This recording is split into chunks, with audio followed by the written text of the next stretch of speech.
Howrah district থেকে, administrative district, আর police district হচ্ছে Howrah rural. ওখানে একটা ইনসিডেন্ট ঘটেছে আমাদের ভিলেজ মাটুল বাগনান এলাকাতে। সেখানে একটা ইনসিডেন্ট ঘটেছিল এবং সেই ইনসিডেন্টে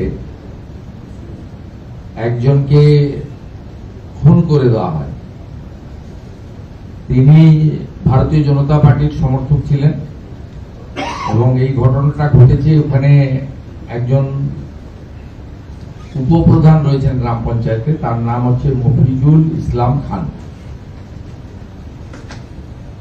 এলাকায় পরিবর্তিত পরিস্থিতিতে বিভিন্ন জায়গায় দুর্নীতির বিরুদ্ধে সাধারণ মানুষ প্রতিবাদ করছেন এবং ওই এলাকায় ওই উপপ্রধানের বিরুদ্ধে সরকারি অনেক স্কিম থেকে অর্থনৈতিক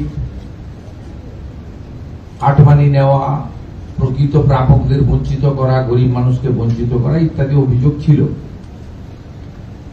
সেই অভিযোগের ভিত্তিতে উপপ্রধানের নামে স্থানীয় থানাতে অভিযোগও দায়ের করা হয়েছিল, কিন্তু পুলিশকে আরো সময় দেওয়া উচিত ছিল। কিন্তু সেখানে মানুষজন তার কাছে, তার বাড়িতে যায় এবং তার যে বিভিন্ন সামাজিক প্রকল্পে আবাস সহ সে যে টাকা পয়সা নিয়েছিল ফেরত চায়।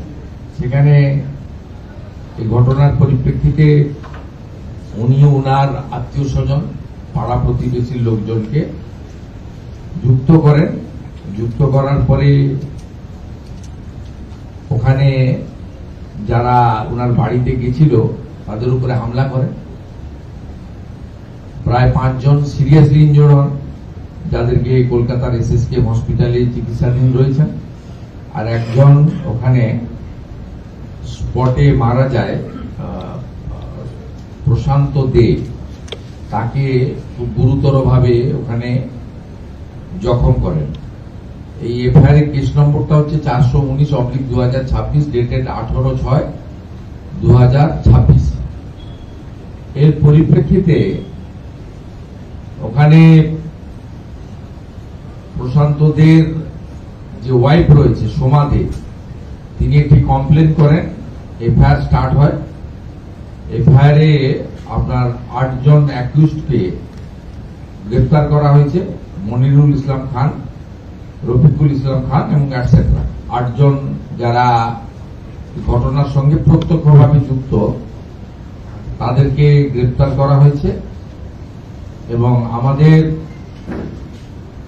জেলা প্রশাসনের পক্ষ থেকে ওই পরিবারকে 4 লক্ষ টাকা সরকারি সাহায্যের চেক আজকে তুলে দেওয়া হয়েছে।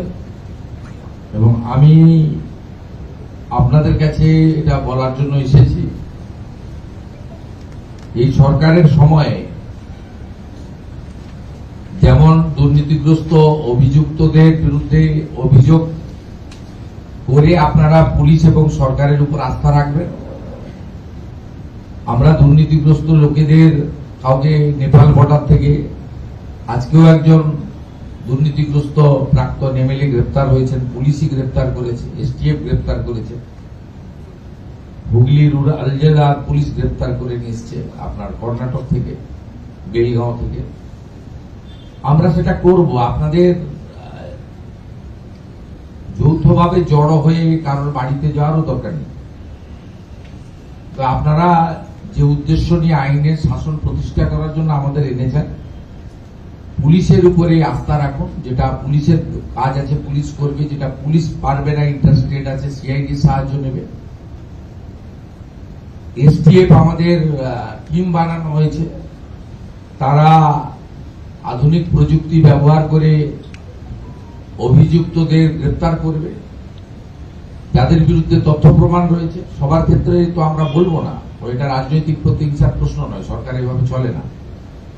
তা আমরা দুর্নীতিগ্রস্ত লোকেদের বিরুদ্ধে ব্যবস্থা নেব। আপনাদেরকেও আমি গোটা রাজ্যের লোকেদের বলবো, ওদের বাড়িতে বা ওদের কাছে গিয়ে আপনাদের নিজেরাই বিচার চাওয়ার কোনো দরকার নেই। কিন্তু যে ঘটনা ঘটেছে এটা আমরা জিরো টলারেন্স নীতি নিয়েছি।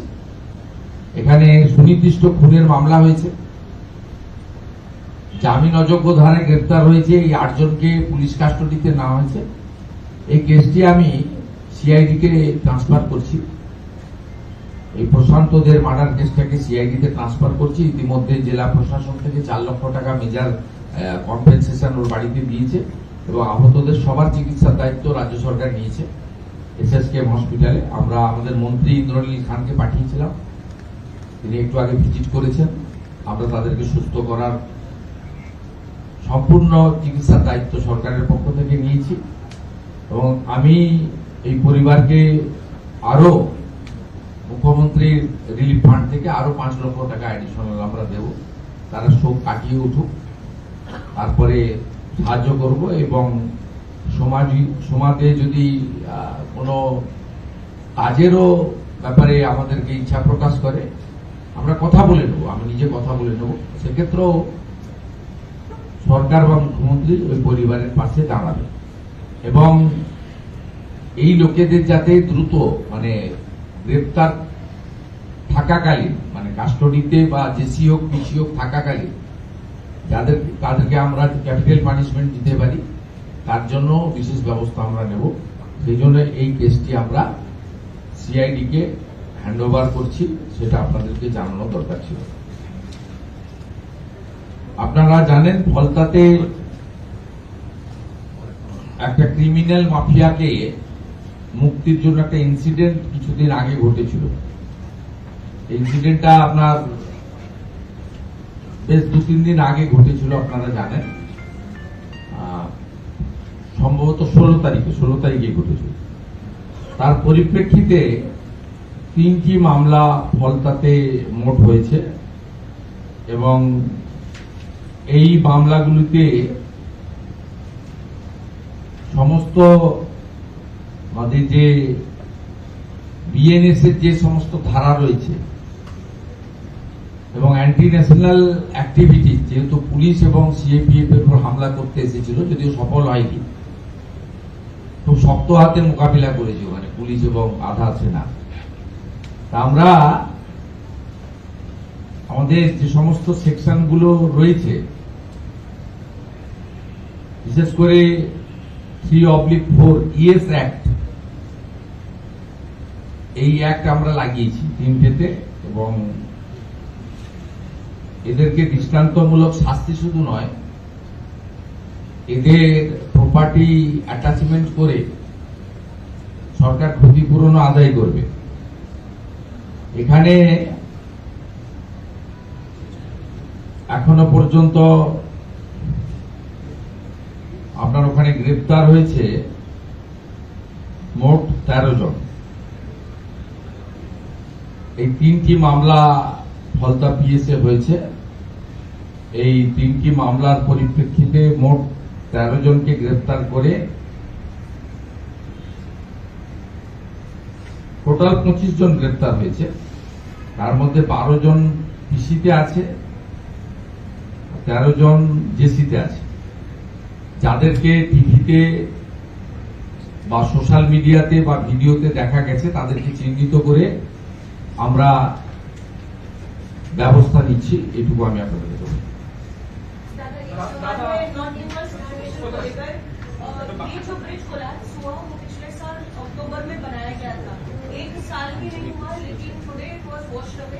क्या इसमें कोई इन्वेस्टिगेशन किया जाएगा कि इंफीरियर रॉ मटेरियल इस्तेमाल हुआ या नहीं?